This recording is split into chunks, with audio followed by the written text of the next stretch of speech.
Hola amigos, Cheme Fugas por acá. Hoy día tocó un día algo movido.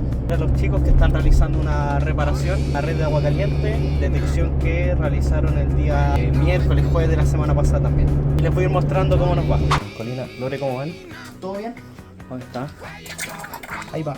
Ya amigo, aquí localizamos la filtración en una T de 20 mm en PPR, como ya saben, para poder realizar una correcta reparación. Lo importante es desaguar la totalidad de limpiar la tubería y realizar el cambio del tramo afectuoso. Ahora, en esta zona de la casa había un mueble de cocina que cubría toda esta área, por lo que para la reparación solicitamos al cliente poder despejar el área y así nosotros podíamos intervenir justo en donde nos marcó el equipo. Como pueden ver, esta detección fue casi punto exacto. Como siempre, si te gustó, dale like, comenta, comparte y nos vemos en la siguiente.